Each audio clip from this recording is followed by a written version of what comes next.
This scripture points out that the strangers or other ethnic groups that settle side by side with the children of Israel will climb the social and economic ladder higher than the Hebrews as a group, while the Hebrews will slip down to a lowly state. Historically, the United States has kept in place a hierarchical class structure that puts European whites, Asians, Hispanics, and Indians above blacks with an even greater social acceptability. However, the American government and the dominant white society have never systematically targeted these groups for destruction. The ancestors of black Israelites were in America before the ancestors of today's Jews, Italians, Germans, French, Japanese, Chinese, and Hispanics. Yet all these ethnic groups were relegated to a much higher social status than blacks, who have been kept at the lowest position in America. The disorientation that takes place with that so-called Negro versus the one who was basically raised in his own nation, who knows his language, who knows his religion, knows where he stands, knows about his history, his tradition, so on and so forth. That is automatically a stronger person. And that is why a lot of times you see people coming to this country and you see them starting their businesses, they're starting to move a lot faster, and then we start to say, well, why is it we've been here all this time, they started their business and so on and so forth, because these people didn't come over here disorientated. They have not been told that they're niggers, they haven't been told that they're no good, they haven't been told that they're nobody, their history hasn't been robbed, they already know who they are, so they can come over here with nothing and start, because they know who they are. And so that's the type of mentality that we have that's going on in the Middle East. That's the so-called Middle East. The so-called Middle East.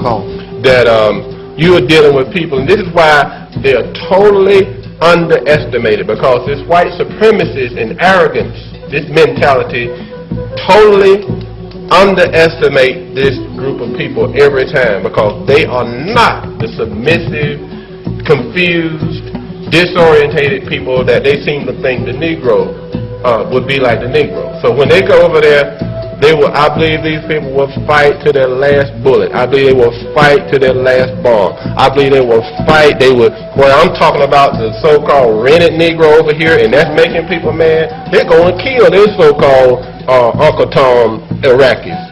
Because, see, that's how strong they are about what they believe in. They're not going to allow someone to side with the oppressor that will create all of this havoc and rob their children for generation after generation the way we have.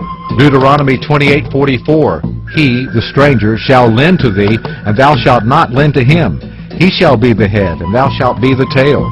Statistics show that the so-called Negro is content to waste a hefty percentage of their yearly disposable income on businesses in the white communities, with a smaller proportion going towards black businesses.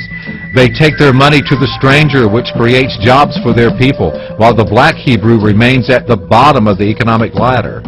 Obadiah Yisrael points out that only in black Hebrew communities will you see other immigrant groups owning nearly all the businesses. For example, observe the people who call themselves Jews. They own a large percentage of currency exchange stores, banks, and lending agencies. The Arabs own the grocery stores and fast food restaurants. The Asians own the clothing stores and beauty salons. The East Indians own the convenience stores and gas stations. And the whites own everything else. The black Hebrew Israelite owns little to nothing in their community. Since virtually all black economic power goes into the hands of the stranger, it elevates the stranger to a much higher social and economic bracket, which in turn gives him the resources to lend to blacks, who in turn are unable to lend to the stranger. Blacks generally have to go outside their community to the stranger to obtain loans for cars, mortgages, business, and even for social events. Deuteronomy 28:45, Moreover, all these curses shall come upon thee, and thou shalt pursue thee, and overtake thee, till thou be destroyed, because thou hearkenedest not unto the voice of the Lord thy God, to keep his commandments and his statutes which he commanded thee, and they shall be upon thee for a sign and for a wonder, and upon thy seed forever.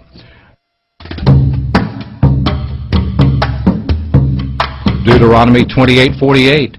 Therefore shalt thou serve thine enemies, which the Lord shall send against thee, in hunger, and in thirst, and in nakedness, and in want of all things. And he shall put a yoke of iron upon thy neck, until he hath destroyed thee. Isaiah 3:12 states, As for my people, children are their oppressors, and women rule over them. O my people, they which lead you cause you to err, and destroy the way of your paths. This scripture states that women will rule over the true Israeli Hebrew. The Hebrew female has been placed above the Hebrew male for as long as we have been here in America. The Hebrew female income has surpassed Hebrew males. It has been this way since 1954. Slavery intentionally placed the female in a dominant role over the male. Hebrew males who were forced into a status below the Hebrew female and totally powerless to protect her against the slave master. In 1712, a white slave owner by the name of William Lynch from the West Indies wrote a letter to slave owners in the U.S. In his letter, he outlined a plan he had devised for keeping the slaves docile and ignorant. He said that the slave owners must put the female slave over the male slaves and make the male slave fearful and dependent on the slave master. This has been the historical role for us in this country for hundreds of years. Women continue to rule over us. Deuteronomy 28:48. Therefore shalt thou serve thine enemies which the Lord shall send against thee, in hunger, and in thirst, and in nakedness, and in want of all things. And he shall put a yoke of iron upon thy neck, until he hath destroyed thee.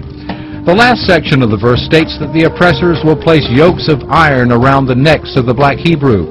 And since the word yoke also means agency of oppression, servitude, subjection, and slavery, it suggests that the black Hebrew population has an iron yoke around its neck even today, as their oppressors still continue to keep them in subjection after 400 years of mental programming. These verses indicate that no matter where Israel goes, these curses will be a burden on them because Israel chose not to obey the commands of Yah.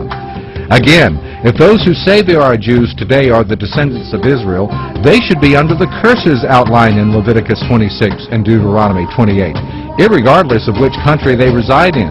The conditions should mimic the present plight of the true Hebrews of the Western Hemisphere, but they do not. These curses or signs are the clearest guides to distinguishing who the children of Israel are, since God stresses that these curses would be a sign and a wonder on Israel forever. So whichever racial group suffers from all these curses can proclaim to be the true descendants of the seed of Israel. These curses are only seen on black Hebrew Israelites. Isaiah 3:12, As for my people, children are their oppressors, and women rule over them.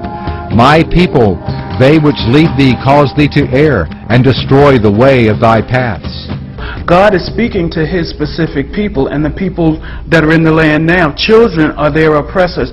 Our children that used to be obedient, which the scripture is calling our children still to be, children obey your parents, that now the children are acting in the role of parents. And children are oppressing their parents. Not only are they oppressing their parents, they're oppressing our society in the sense that the crime rate is elevated, in the sense that children have no discipline, they have no morals. They're using our young men to be gangbangers. Our young women are soliciting themselves.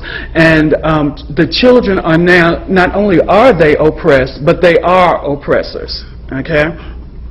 And it says, children are their oppressors, women rule over them. In the order of God, men were ordained to be the head of the household and to be the leaders in our community. And it is not so because, first of all, for the black man, he's such a threat in this community that he has been so oppressed that the society has so made it that the women are ruling over the men. It's been hard for our black men to be the leaders that they are called to be because of the economic system that we live in. But if we return and get the spiritual teaching that some churches are failing to give, and putting the man in his proper role as the leader and the head of his household, it means sacrifice. This way of holiness means sacrifice. It means that we're going to have to let go of the things of the world. So what, you can't live in that $1 million house if your man is the head of the household. As long as your family is intact, it's a matter of choosing your priorities and deciding who you're going to serve. You can't serve mammon money. You can't serve this society and serve God or serve Yahweh in the beauty that He originally created, which is what He's calling us back to. We're living in a church age where in the book of Revelations, He talks about we're living in a time where the church is being judged. Our leaders are being judged because they have erred. They have not told us all the truth. They've told us a portion of the truth.